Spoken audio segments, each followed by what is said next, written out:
All right. Good evening, sir. Good evening, Mr. That's Mr. Matthews from Nigeria. Good Yeah. evening. Hi. Good evening, So everyone. the next person we have, good evening. Good evening, sir. So I now our next panel is one Jiro Minor. Forgive me by the one Jiro Minor. That is from Kenya. She's representing Kenya. So she's the founder of Just Tech Limited. Just Tech Limited, a youth-centered initiative focused on digital literacy and financial empowerment in Kenya. Our work is targeted at equipping young people from underserved communities with skills they need to succeed in a digital world. Manjuri is a passionate advocate for digital inclusion and a tech consultant who believes in using technology as a tool for empowerment, innovation, and equal opportunity. So, Manjuri, please, if you are here, just turn on your camera and your microphone and say hi to this gorgeous people here. And please, in the comment, just say welcome, Manjuru, so that we know that yes, you're ready for her.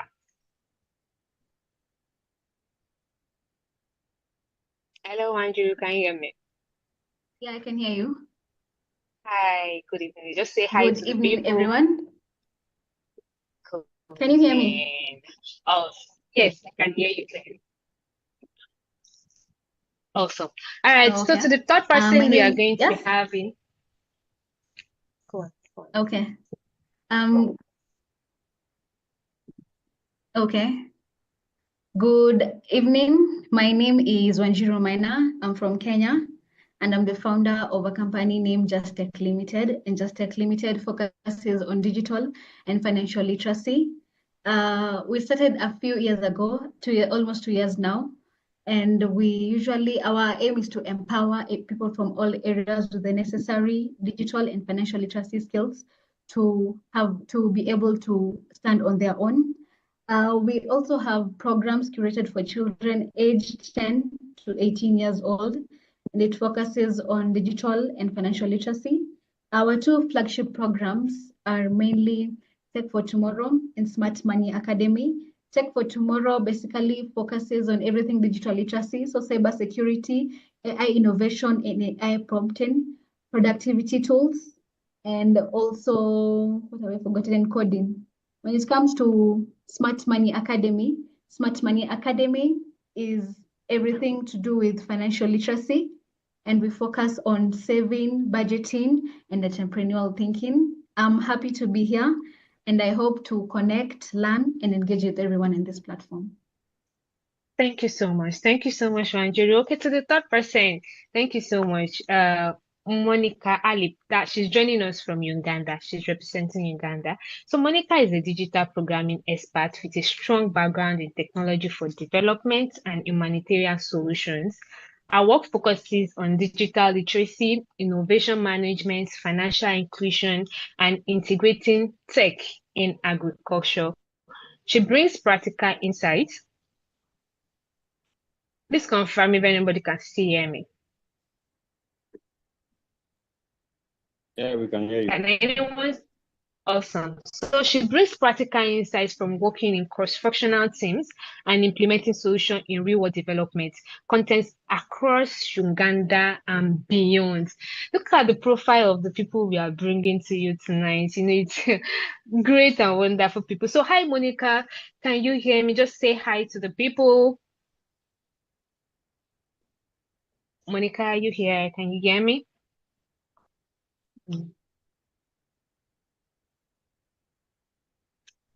Monica? Yes, I can hear you. Okay.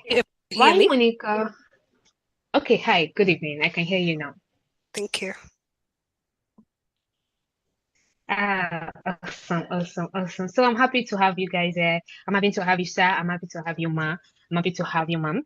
And so aside from the questions I'm going to be asking you, so the audience, people that are listening, can also have their question in the comments. And I can pick randomly from the questions in the comments to also ask you so that you can buttress and put more lights on that topic. So please, that's true. Please let's say welcome Monica in the chat. So I know you're still here with me. So EdTech is a wonderful part of what we have in this current world, and like Dr. Iriti said, we can't do without it at the moment. So that makes me to start my first question from Mr. Mattis. From his bio, we can see he has done a whole lot in the EdTech space. So I want to get started with Mr. Mattis. Mr. Mattis, are you there with me? Can you hear me? Mr. Mattis, can you hear me? So your question, the first question I want to ask you is, why is the EdTech sector important to you? Why? Like the way you talk about EdTech, the way you're so passionate about it. So why is that important to you? And why are you so passionate about this sector? Why are you so passionate about EdTech? Why is it this important to you? Okay. In one word, children are the future of tomorrow. I was once a child, and if you can read and write, thank your teacher. Early childhood, that is K to 12 level, are the most critical years of learning. I hope each and everyone can hear me. Yes, sir, we can hear you clearly. Now, kids learn how to read, write, solve basic arithmetic, explore the digital space, discover who they are, discover their interests. That's how important early childhood could be. But like Mr. Ashiwaku said the other time, that the future is here. The future is here. And for children to be able to participate in their future, they will need quality basic education, sound foundational literacy and numeracy skills, 21st century tech skills, entrepreneurship, creativity, innovation. So how do we solve this? In Africa, we are I don't want to say we are in a fix in terms of the quality of the teachers and the quantity of the teachers. I was talking to the organizers before the commencement of this program that in Nigeria, we have 200,000 to 300,000 teachers deficit. Yes, you can fact check. Nigeria alone, we have 200,000 to 300,000 teachers deficits. Now, if we are to pay one teacher $100, which is about 160,000, which is not even enough to take care of a teacher and his family. An average teacher in UK in the UK earn about £4,000. Even by the time he or she is done with his taxes, he or she has £2,000 to take home.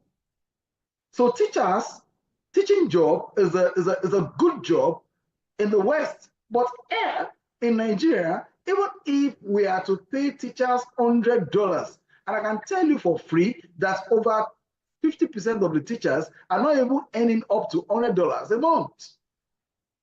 So even if we are to pay teachers $100, 300,000 teachers will earn $30 million a month.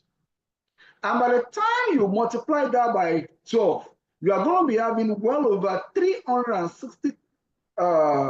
million a month. You are going to be having over $360 million to pay new teachers at $100 per teacher per month for 12 months. You need over 4.1 trillion naira just to pay teachers. Last year, 2024, Nigeria's income, gross income is 20 trillion naira. So if we are to pay teachers, those primary and secondary school teachers alone, we are going to be paying 4 trillion, which is about 4/20. About 20% of the total budget. That's 20% of the total budget of the country will be going just to pay new teachers. I'm not talking of the teachers in that are already in the workforce. I'm talking of new teachers, 300,000 new teachers. We need 4.1 trillion, which is 20% of our national income to pay teachers. I'm not talking of teachers in the university. I'm not talking of doctors. I'm not talking of infrastructure. I'm not talking of anything. 20% of our national income will go to paying new teachers. So there are no two ways we are going to do this than to go to leverage technology. In a situation where if one pastor can stream his program to 10 million Nigerians, then one teacher should be able to also stream quality basic education to 10 million students simultaneously. And that's the reason why I took education technology much seriously. I've been in it for the past 23 years, and I'm working. Thank you so much. Awesome, awesome, awesome. Look at that. Somebody said in the comment section that some teachers are still collecting 30,000 naira. 30,000 naira is a whole lot. Some teachers are still collecting 15,000 naira at this age and time. So yeah, we really need that someone development. collecting 30,000 naira, that's just about $20. $20. That's just it. And there are some that are still collecting below that. So over to you, one. That's a recipe for poverty. Over to you, Wanjiru. Wanjiru, are you here with me? So I'm going to be asking you the same question. With what you've done with technology so far in the EdTech space, so I want to ask you the question as well. Why is EdTech so important to you, and why are you so passionate about this industry, EdTech? I'm here. Can you hear me? Yes. All right. I'm just a young girl. I'm not that old to start us with. EdTech matters to me because it's more than just technology. It's a lifeline. Growing up in Kenya, I saw how the lack of access to digital tools and financial knowledge will dim the dreams of the bright, ambitious young people. And for me, EdTech is a bridge between where someone is and where they could be. It levels the playing field and gives undeserved communities a fighting chance. I'm passionate about it because it turns young people into creators, not just consumers of solutions. It democratizes learning, fuels innovation, and unlocks economic freedom through EdTech. And I see a future where a child's zip code doesn't determine where their destiny is. So that's the reason as to why I'm passionate about it and why EdTech is important to me. Awesome, awesome. That reminds me of a story, but I think I'm going to share that story after Monica had answered her own question. Same thing to you, Monica. I'm going to share that story, so just stay with me. I'm going to share that story. Monica, I'm going to be asking you that same question. Why is EdTech sector so important to you, and why are you passionate about this sector? Why are you so passionate about this sector, Monica? Thank you so much, Mo. Please confirm if you can hear me. Yes, I can hear you clearly. Thank you. So overall, I believe both formal and informal education are very vital, both for a person's growth or even as society's growth. And what excites me most about the EdTech sector is how it enhances the delivery and accessibility of education through technology. It has the potential to open up new opportunities through personalized learning, engagement, and even fostering collaboration, which could be easily limited by traditional settings. I'm also passionate about the power that it has in breaking barriers, reaching underserved communities, and making learning a bit more inclusive and effective in every way possible. So yeah, I find it very harmonious compared to the traditional way of delivering education. Thank you. Awesome, awesome, awesome. Thank you so much, Monica. Please, when you want to speak, if you don't have any internet issue, please turn on your camera. It makes the conversation much more interesting, right? So I said I was going to share a story. Okay, I'm going to share a story. That story is from what Manjuri just said, and I just want to buttress that point with my personal story. When I was growing up, I wonder why I lived in a community where the younger ones, once they are back from service, they do a lot of stress looking for a job. I see a lot of them carrying their these files. There's a particular file they use here in Nigeria that you keep all your credentials, you go back and forth, go to different offices looking for a job. And I was just wondering that is there nothing that can be done about doing something different that can make these people just earn one way or the other than this kind of strength they are going through.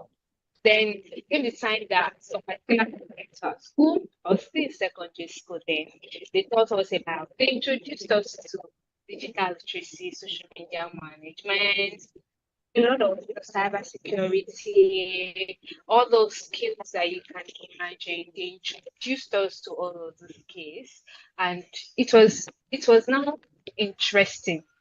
It was really, really interesting. Like, oh, so people can actually do this and earn money. Why are we having these people stress over looking for what is not there?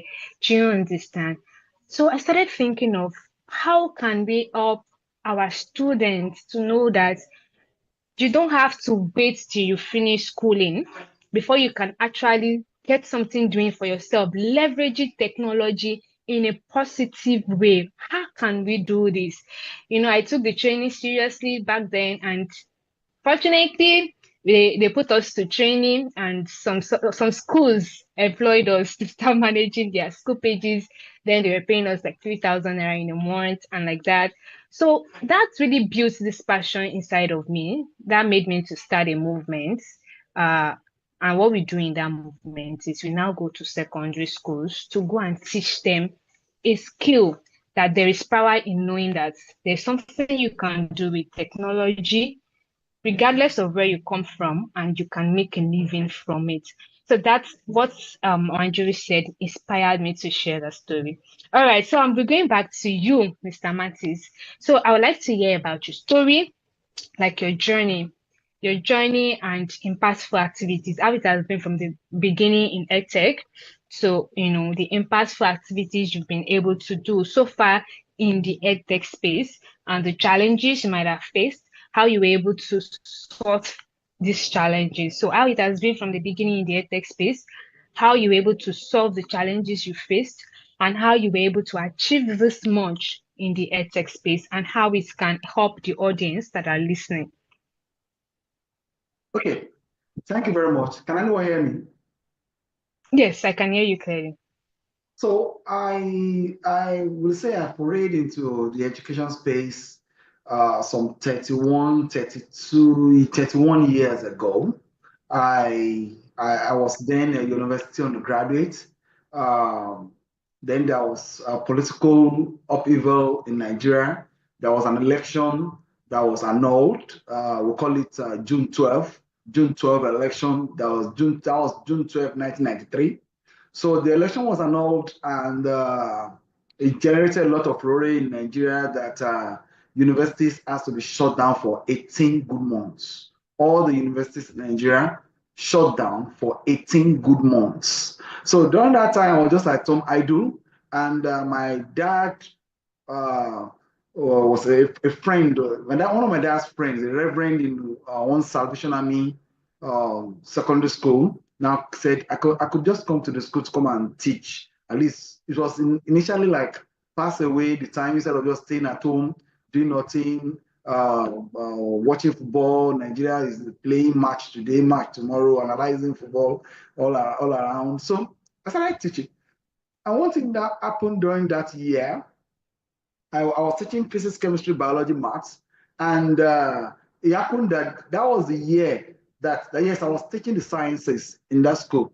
It was SS1, SS3, that's level 9, level 10, 11, 12.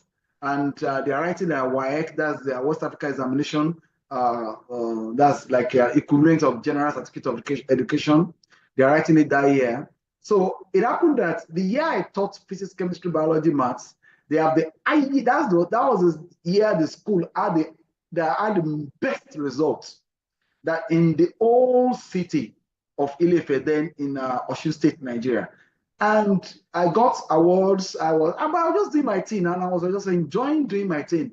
So the principal and the school board have to now call on me that I should come as a part-time teacher when the university resumed. That was the Obafemi University in Ile-Ife in Osun State, Nigeria. So I was a part-time teacher in the school, and throughout my academics, the school was funding my education, was funding my academics at that particular point in time while I was in the university. And so as maybe second year or so, I stopped collecting student stipends from my parents because the school was funding my education. I was teaching there in my part-time. And when I finished, when I graduated from the university, fate has it, I was transferred, I was to serve 1 year service, 1 year mandatory service in Nigeria. I was to serve, and I was placed at my primary place of assignment was at the University of Calabar, where I was also thrown into the class to go and start teaching. So at the University of Calabar, I got retained after my 1 year mandatory service, and I taught at the University of Calabar before I now moved to the University of Badon. Immediately I finished University of Badon again, I have to go and teach at the Federal Polytechnic EdTech in Osun State. Then I left the Federal Polytechnic to come back to Lagos. My first job was to teach at Mason College, Festac Town, where I was teaching A-level physics, chemistry, biology again, basic sciences, advanced level sciences. Then after then it was at that college, I was teaching secondary, primary and secondary. And that year, they also had the best results in their A-levels as well as in their O-levels. And I have to know that, okay, maybe this is what God really called me for. I got the inspiration then to start a television program. So I started telemaths on NTA 2 Channel 5, that was 2003. And later it was syndicated across the whole country. And I became almost an instant celebrity teacher, teaching mathematics on NTA network in Nigeria. And then I learned at that particular point in time, because I learned funding. Funding became an issue. Even as I was an instant celebrity teacher on television, I could not fund my basic lifestyle. And the next thing I have to do is to go and get a job in the bank that will fund my life. The banking job, I couldn't collaborate. It didn't work with education technology, because teaching on television was education technology. Banking job will not allow me to do that. Then after I left the banking job, I started with education technology again. Times have changed. I need to develop a website after over a decade in the banking industry. And now a website has come. We now have apps. We now have all these things. So I now need to integrate the technology, or the front end, the back end, the middle end, the cloud. Now we now have to move education from the classroom to the cloud. And that's exactly what I'm currently doing. Whilst I'm still on television, we are back on Lagos television now. Lagos has over 24 million people, and we are the only education program running on Lagos television in Nigeria. We are moving it to all the 36 states of the country, a country with over 240 million people, only one education television program. And that's what we are doing. And that's Screen Class. Screen Class is trying to solve the major problem in the education space in Nigeria, and we'll be able to do our research well to discover that apart from dilapidated infrastructure, apart from teachers' deficit, apart from the poor funding of education, one major problem we have in education in Nigeria is the learning gap. The learning gap, not only in the obsolete curriculum, the learning gap that will occur from stage to stage, from class to class, as students promote. I'll give you an example. And majority of us probably has passed through it. We used form during our time. While I was in Form 4 to be promoted to Form 5, we had our physics teacher to another school. And it took the local government authority 2 good times before they could give us a physics teacher. Thank God for people like Abbott, Ababio, and Nekon and Parker, that we have to read that book to be able to pass our physics. But majority of my mates failed physics because we had learning gap. That particular 2 months, 2 semesters, 2 terms that the teachers are not there, there are issues, and then by the time you have a new teacher is coming, you have the gap that the gap that the teacher that left had created, we could not always meet. And it happens especially in STEM sciences, STEM studies, where you have a teacher that is not available, a teacher that is not good on his job. There is no mechanism through which learning gap for children can be closed.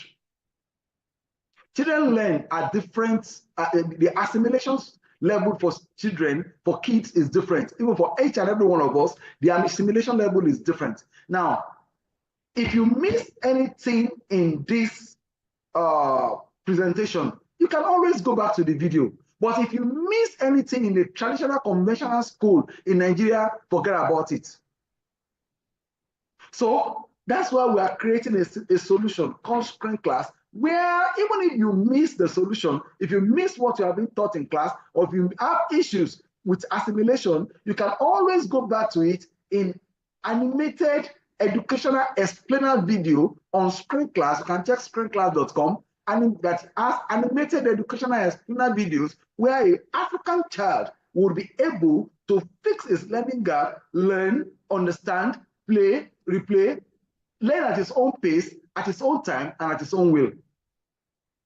So trying to fix this gap has been what I've been doing over this time, and it's been paying off. Thank you very much.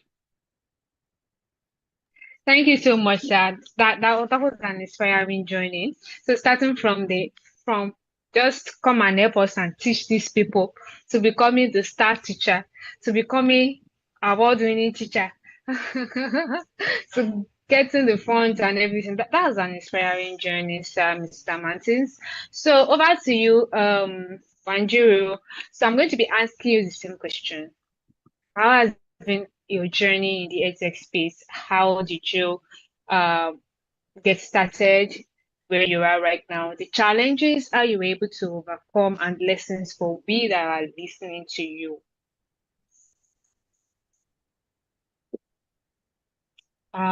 Wanjiru, are you still here? Can you hear me? Yeah, I can hear you. I'm asking, what's the last question? The last question I just asked is, we'd love to hear about your journey in the EdTech space, how you got started, where you are currently, the challenges you faced, and how you were able to overcome these challenges, and lessons for us that we are listening to you. Okay. My journey started 2 years ago. I identified a gap in the community. There was a digital and a financial literacy gap, and it was impacting negatively the lives of the individuals around me. And so I decided to start JustTech Limited. At first, I didn't even have the company's name. I didn't know what I'm going to do, but I just knew whatever I wanted to do is something to do with digital and financial literacy. So I just took my time. I started doing research. After doing research, I decided I need to start making programs specifically for those 2 challenges. And after careful consultation, analyzation, I came up with 2 programs, namely Tech for Tomorrow and Smart Man Academy, which I had already talked about earlier. And after coming up with the programs, I needed to curate them to fit the need of the community. So I needed to understand, if I'm dealing with kids or children from the age of 10 to 18 years, I need to make a program that will fit a 10-year-old and a program that will fit an 18-year-old, meaning I cannot teach someone, an 18-year-old kid, a program that is meant for a 10-year-old kid. So that's how I started. Then after curating the programs, I decided to start go pitching. So I designed a proposal on Canva. At first, I didn't even know how to use Canva. So I went and learned how to use Canva. After learning how to use Canva, I drafted a whole proposal, inserted pictures. I almost failed like 3 times because I was also consulting with other people. So the first proposal, no, it's too much wording. The second proposal, not attractive. The third one, no, repeat everything. That's how I started. So after 3 times of failing, I now made a very good proposal. And after that, I started printing them. After printing them, I was going to schools physically, like I will set a date, let me say like 2 weeks or a month or a whole month.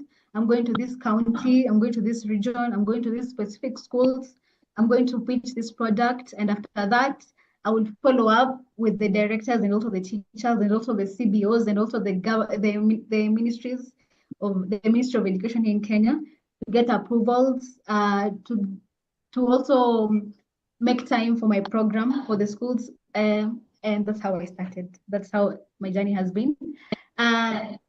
Lessons that I've so far learned is to be resilient, be courageous, be ready to be told so many no's and not one, so many no's, so many no's.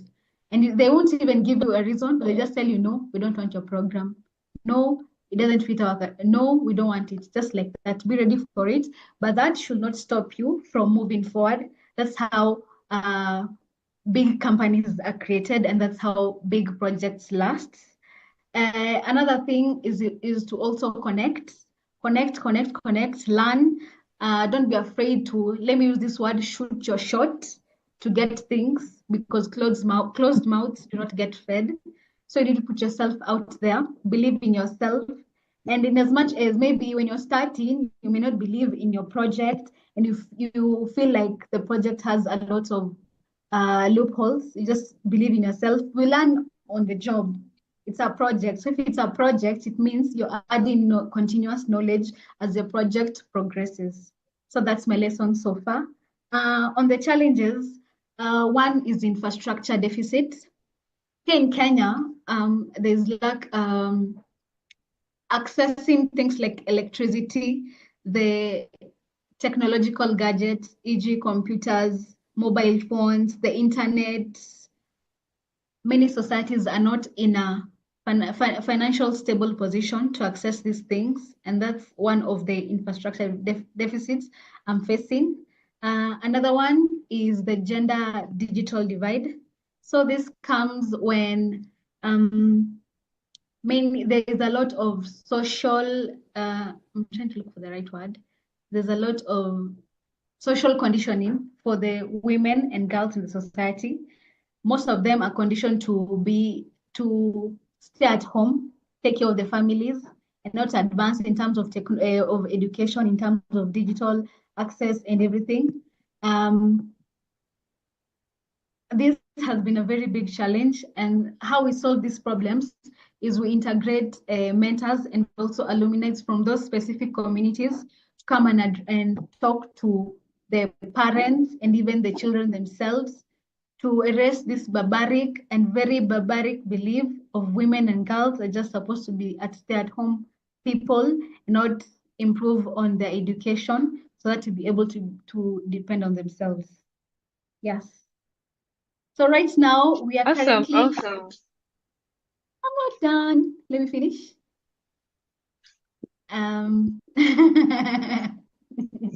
Okay. We are currently working on this project. It's an only girl bootcamp. So in this only girl bootcamp, we are creating a very small community hub for a specific community in Kenya, in the northeastern region, where it's a very isolated region in terms of digital access and also education. And we are creating a program, a 3 to 6 months program. And once maybe we are done, and we'll show you the journey and the impact of the program. Yes. Okay, awesome. That's an inspiring journey, and awesome. I love the fact that you said it's a project. So even when you fail, you have to just pick it up, learn your lessons and keep moving. Not like you just sit after what happened and you're like, it's not working. And I love the fact that even despite the fact that Canva was stressful for you, you went the first time, the second time, the third time, resilience. That's very, very great. So over to you, Monica. I'm still going to be asking that same question before I go into your individual questions. Yeah, the question is, how did you, I want to hear about your journey, how did you get started, your impact activities right now, the challenges, and how you were able to overcome these challenges, and probably some lessons you want us to pick from there. Thank you very much, Mo. It's been wonderful hearing what everyone else is presenting in regards to their journey. So mine has been an interesting one. It's been mostly aligned with the NGOs. I've had an opportunity to work with several NGOs in the global space and in the national space. And most of these NGOs are focusing on building the capacity of their beneficiaries across areas of livelihoods, education, and just overall protection. So one of the most impactful and interesting projects I worked on in 2018 was a gamified learning experience. I liked what Babajide was showing because I liked the gamified version of EdTech. So this gamified learning experience aimed at it was purposely developed for the children who are forced to flee conflict. In Uganda, we host several of those, and then this was like an accelerated education program. So the goal was to try and level them up with the Ugandan learners who might have already reached a certain level and then they've not had a chance because of the conflict in their areas. So that was an initiative that really stood out to me because of the content. First of all, it was aligned to Ugandans' education curriculum. So it made it easy for them to eventually integrate into the formal education structure that Uganda had ongoing at that time. And then additionally, I've also contributed to financial literacy programs where we've used instructional technology to deliver learning modules on village savings and loans associations. These are called VSLAs. I don't know if they're quite popular in Nigeria, but these are financial saving strategies that we have a lot here in our rural bits of Uganda to try and enhance the livelihoods of people in the remote sectors. So throughout my journey, I've encountered several challenges, and in some of these cases, it could be the limited resources or the infrastructure, and then the digital literacy gaps and barriers. However, I found that even in incidents when the resources were actually available, there was still a very big issue with mindset change when it comes to how people will eventually adapt to any forms of technology that are out there for us to make use of. So you and me and everyone else on this call will admit that technology can get very overwhelming, and it's fair enough to be reasonable while, dishing out new emerging trends also, and just make sure you try to roll out very gradually and then pay attention to context when you're even scaling. There's technology strategies that we have out there. So yeah, I feel like the biggest challenge has been in the mindset change because of the fear that comes with actually embracing new forms of technology. And yeah, if you factor that in, then you'll be able to build a user's confidence, and then it will also foster very easy adaptation to these new forms of technology. Thank you. Awesome. So I'm going to ask some more question. Just one more question to you, Monica, and you just need to use like about 1 minute max to answer this question. So Sure. it's going to be from like the experience you shared already. So I'm going to read from my system. I'm going to read from my system. So what would an ideal ecosystem of partnership between NGOs, government, and innovator look like to sustain or scale EdTech in Africa from your own point of view? Okay, I think from my own point of view, first of all, this would, for all the three stakeholders that you've mentioned to come out with something very concrete, would need to collaborate around context-specific needs across all the different regions that make up Africa. So starting from a place where we are actually understanding and ensuring that there is an equity-sensitive approach. Equity-sensitive, we are meeting everyone at the level where they are, at whatever at whatever digital transformation strategy we are now trying to implement. So in such an ecosystem, NGOs would contribute their deep knowledge of local context and then the community engagement, and then they will play a key role in co-designing these EdTech solutions. While the governments, because you know that NGOs are already really grassroots level, they know the community cultures and all those things. So they would be the custodians of that kind of information in this particular ecosystem. And then the government would be responsible for creating an enabling environment, designing the favorable policies that are actually not going to chase away these very creative innovators and then the young people in Africa who actually have all these skill sets to come up with these products. So they'll have to come up with very favorable policies and also invest in the core infrastructure that we need, the internet itself, the electricity, and even if where possible, they can try to come up with some strategy which makes the hardware products that we actually use to enhance digital transformations at least a bit more affordable for the people within Africa. And then the innovators themselves would bring on their creativity and then the technical expertise to develop the user-centered tools. So when these three actors work together and grounded in the actual local realities here on Africa, yeah, grounded into the local actual realities of Africa, it would then be enough for the commitment and then for us to agree on our shared goals to make EdTech actually a very powerful vehicle for inclusive and scalable, sustainable education. Yeah, in a transformative way across the entire continent.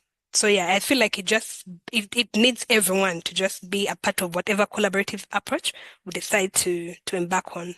Thank you.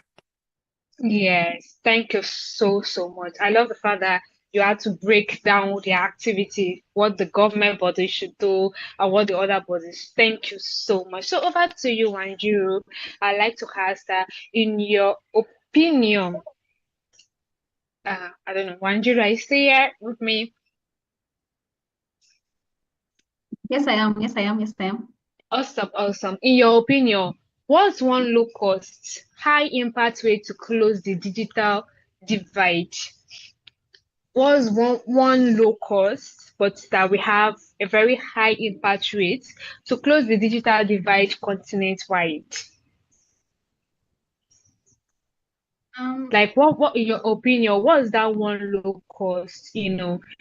If you look at this African country, one of our major challenges is the finance to actually fund these ideas. So what's that one low cost, but that is going to have a very high impact and a way to close the digital divide continent-wide? Okay, I can hear you. I'm just having a problem here with my internet. That is what I was checking. Hello? Hi. Okay, so I should repeat the question right now, No, right? I can hear. It's okay. It's okay. One way. You can hear me?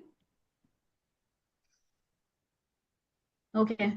I believe one way, which is a low-cost method, is including blended learning, combining in-person and hand-on workshops with the real-life application, and also using some of the integrated apps and websites for most of these communities who are not able to access these things. So I think when we do this, in terms of everything being done online, it's accessible for everyone, as there's no other logistics that need to be added in terms of moving around,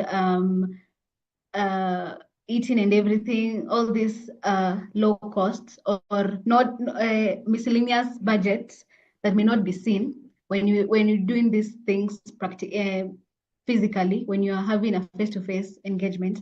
So having platforms, curated platforms for everyone to access at their own perfect timing will be a very good initiative, and that will be a very low cost way of handling this whole thing. That's true. When everybody can do things in a way that, if you're unable to go physically, you still have access over the screen. That brings me to Mr. Martin. So, Mr. Martins, are you here with me? In your own view, I'm still going to ask one more general question that we are all going to answer. But here to Mr. Martins now. In your view, what policy or policy reform are most urgent if we are to truly bridge the digital divide in Africans' education sector, starting from here in Nigeria? Yeah, it's so easy, very easy. But it's just the solution is just plain in sight. If data, bandwidth, telcos can get to your village, then digital education should get to your village. So we just have to, at the policy level, leverage digital education with data penetration. Let me explain. You have the telco base station in almost every communities in Nigeria. So with that, email, every other thing can get, so you can send email, you can make digital calls from any other part of the country. EdTech solutions should leverage on that. And from the policy level, like I was telling the other time, during coronavirus, I championed in Nigeria the free 500 megabytes of data for every EdTech website in Nigeria. I championed it with the Nigerian Nigerian NCC, Nigeria Communication Commission, and it was approved. So if you come on my website at a particular period of time or any other education website approved, your users are going to be having 500 megabytes of data free for that particular day. If they come tomorrow to learn, they are 500 megabytes free. Because meant collect education tax. So where is that money going to? So you can't just come and tax education.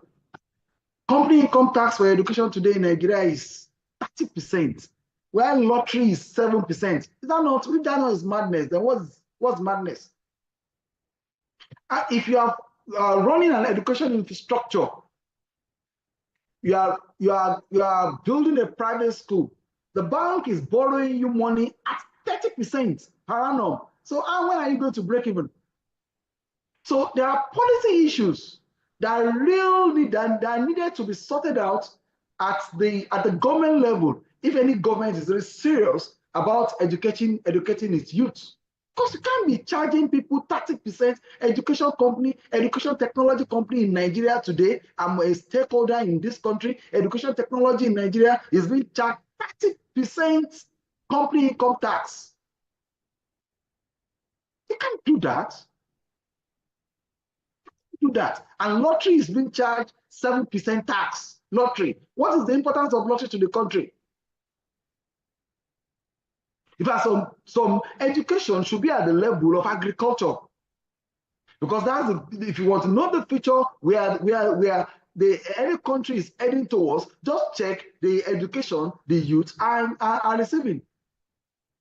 In a country where over 50% of students drop out by year 9, in a country where last year, 2024, over 2 million people wrote JAMB to enter Nigerian universities, 76% failed. They scored less than 200. And then companies that are trying to solve this problem, you are charging them 30% education tax. If that is not madness, then what's madness? So at the level of the government, we are trying our best. We are talking to them. We are talking to the ministries of education. We are talking to the ambassadors and the lawmakers to be able to look at especially the level of tax and the taxes for education companies, as well as interest rate from the financial institution for education companies. So those things are key if we really need to move forward. And it has to be Africa-wide. If you are running an education company, we have to drive it that education companies, schools should not be paying company income tax as high as 30%. It's madness. So other than that, if you can be on this Zoom meeting, that means your country has bandwidth. If telco companies can penetrate to every village and data is needed for digital education, that data for digital education is either subsidized or zeroized. We've done it in Nigeria. We have zeroized data for digital education. Unfortunately, some unscrupulous people went ahead to develop VPN that could make them get education data and use it for Facebook and social media, other OTT softwares. Imagine. So what we did was now to get back to the government, and then the government was able to approve 70% data discount for education technology solutions. And that has been approved. 70% data discount for education technology solutions has been approved in Nigeria. So people in Kenya, people in Uganda, you have to talk to the people, regulating the bandwidth, we call it data in Nigeria, so that there will be education data. If Nigeria can get 70% of the data discount for education platforms, it could be zeroized in other African countries, and we are using as the Nigerian model, which I championed and worked. If you can get a system whereby we can, even if it's 2% or 4% or 10%, so that we can have up to 90% data discount for education platform, and it will just make sure that it doesn't allow these unscrupulous people to develop VPN that will collect education data and use it on other OTT. So it's a major force that we need to synergize. We need to work together and see what is working in Uganda, what is working in Nigeria, what is working in here, and all of us will be able to put it together and see what can work for an African child. Thank you very much. Thank you so much, Mr. Martins. That is just, let's see how we can come together. And that's one of the purpose of this community. Let's see how we can come together and make this thing work in Uganda, in Kenya, in Ghana, in all of those countries, and here in Nigeria, what is working here and how can we implement it? And that's something to do. So that's going to take me to two things. First off, I'm going to be taking a quick vote. Our community. So we the team are kind of, thinking within ourselves. I still have like 5 to 6 questions here that we've not answered, but we cannot answer it again here on the call. The time, because the time. So, but we want to discuss these questions in the community. So we are looking at the best one that is going to be convenient for everyone, regardless of where you are, Uganda, Kenya, Ghana, wherever you are listening from. So we wanted to pick Telegram or WhatsApp. Telegram or WhatsApp. So let me just see in the chat the one you're going to prefer for us to add you in, for us to continue this conversation, for us to answer these questions together, form collaborations.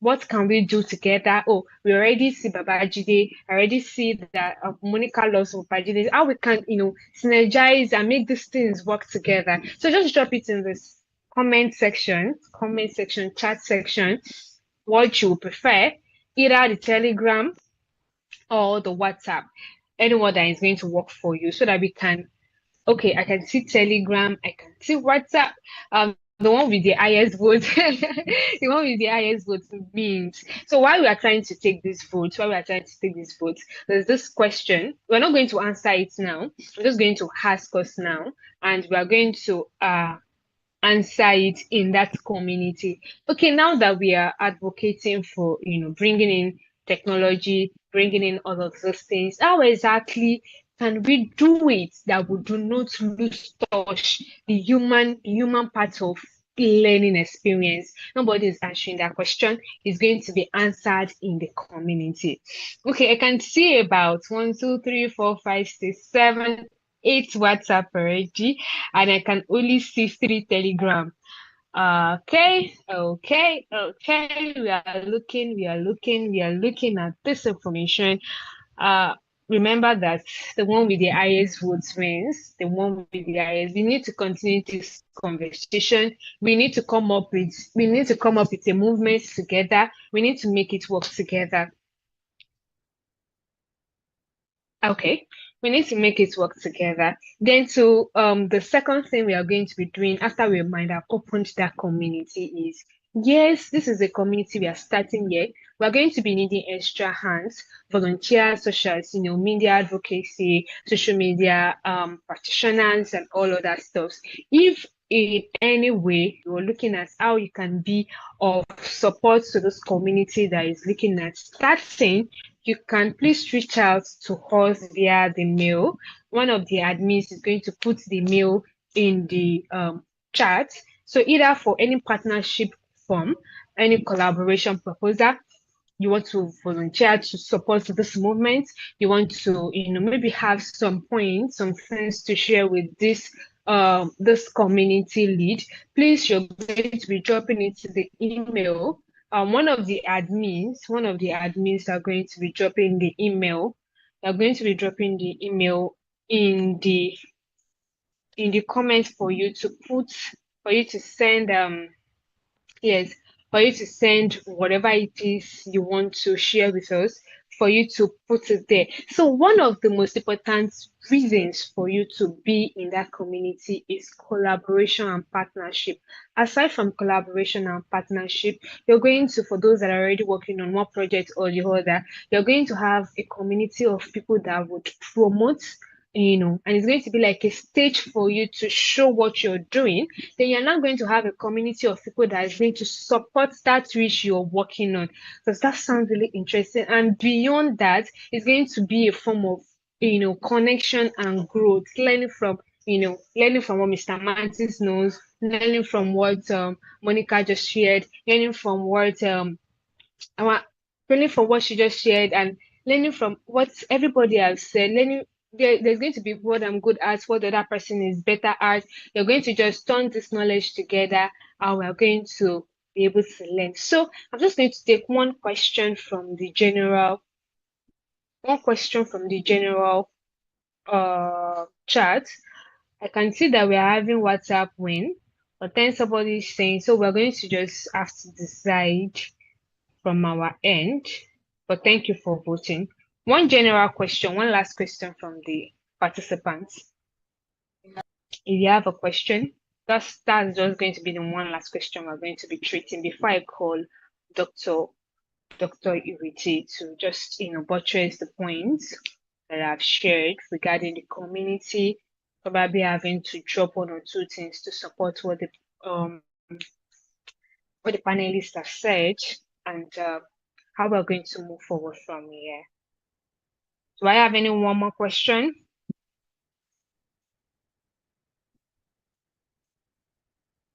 Okay, I don't have any one more question.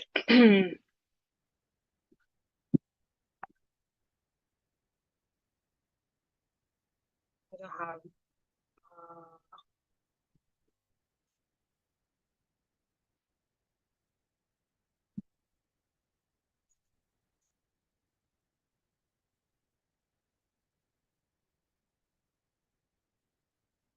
Okay. Since we don't have any one more question, I'm going to just once you have registered. Okay, yes. Let me just bring up Dr. Rita from here before I call it a day. I hope you have enjoyed this conversation so far. If you've enjoyed it, just drop something in the comments while Dr. Rita comes in, address the points, and just a recap of one or two things and what we should do next from here. Dr. Rita, please can you hear me? Yes, I can hear you. Thank you very much, Miracle.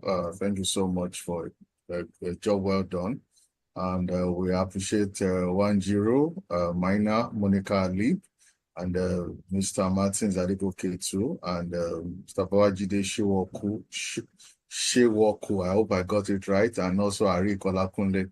and all our amazing participants. Thank you very much for this wonderful event. We appreciate you all. I know we still have some questions for our guests as our speakers, but we know because of time, we want to see how we can keep this engagement maximum 2 hours. So that's why we had to get to this point. But my own desire is that, and I also feel that I'm speaking the minds of every other participant, we'll still have another community, another engagement to still probably bring up our speakers for today to probably shed more light to some of the remaining questions that will be later. So that means our subsequent event will probably be to come on board to share 1 or 2 experiences that some of these questions that we're not able to get the answers from them. We'll be able to do that during the next engagement. So as we said, once you are registered, please expect an email from us, a follow-up email on how you can be part of this wonderful community. This is more than us. It's more than Rhealyz Africa. It's about you. It's about me. It's about building the system that we need in Africa. So that's why we all need you on board. We can't do it alone. We all need your support. And we should know from what has been said, even from our speakers, Africa needs to rise up. We need to rise up. We need to come up. We need to address some of these gaps so that when it comes to education, we should be number 1 globally. Our people travel out of the country, travel out of the continent. They do well outside the country with technology. Why can't we also create that same system, even for us within Africa, to be able to see how we can, build a system whereby our young people, even in disadvantaged communities, can also use some of these things, and they will thrive, because that is just the thing. Give them an opportunity, they will try. So please make sure you get in touch with us. Please follow up. If you don't hear from us, send an email to us. We have the email has been dropped in the chat box, events@rgnconnect.com. For the community, we also check what we have chosen. Is WhatsApp, is Telegram. So what we might also do is that we'll have the highest number. We'll be able to build that community. And for those who have the options for any other platform, we might also create something for them. So, but the major thing is that, because when we are talking about technology, should be all inclusive. Nobody should be left out. So we don't want anybody to be left out of this engagement. So thank you very much once again. And please watch out for us. The virtual event we did the last time, we'll also share the outcome. We have wonderful recommendations and some policy recommendations that can work across Africa. We're going to share these reports with also our team of participants and everybody. So just watch. And also what we are discussed today, also we are going to work on that and share some of these things with you. So thank you very much. I'm so happy. I'm delighted. So please, let's keep working. Let's keep engaging. Let's build a better Africa, an Africa that will be a pride of anybody, anywhere you hold your African passport. You say, yes, this is an Africa that believes so much in technology. So let's work together. We need you. So please, let's work together and don't leave us, and let's see how we can build that thing. So thank you very much, Miracle. Thank you for this wonderful engagement. So see you very soon, and just watch out for us, and please, let's keep spreading our message. And if you have any, and also to add to, if you have any suggestion for our community, we are not doing it alone, it's all inclusive. So if you have any suggestion, an idea, you feel, okay, this can work, where I am in my own country, in my own community, please feel free to also drop a mail. Just send an email to us. Oh, this is what I feel that we can do. You can come to my community, you can come to my country, you can come to my environment to see how we can develop this. So please feel free. We are not rigid when it comes to development. We are open to everyone. So thank you. So see you again very soon during our next virtual event, probably very soon before the end of the month or early next month. Watch out for it. And again, also on Twitter too. Watch out for our Twitter space. That's another platform we are also going to use for those who like Twitter. Watch out for our Twitter space for us to come and talk. And for those who are not able to showcase their project today, that platform will give you that opportunity. Yeah, cheers. Thank you so much, sir. Thank you so much, everyone. Thank you so much for joining us today. Thank you for staying from the beginning of the event to this very point. we are grateful. And so everyone, remember that we still have more to discuss, we still have more to implement, we have more to do together. And how we can do this is by being in that community and staying committed to the community vision. So that is why when we send you a follow-up email regarding what we should do next, please do not ignore. Let's get it done as soon as we can. So that will be all from me. Thank you so much to everyone. Thank you. And I hope to see you again in our next one. And for questions to the chat, we're gonna, respond to that in the community as well.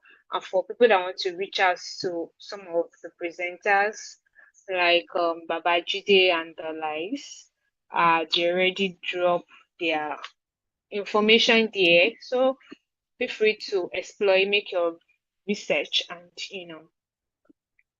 do what works. Thank you so much, everyone.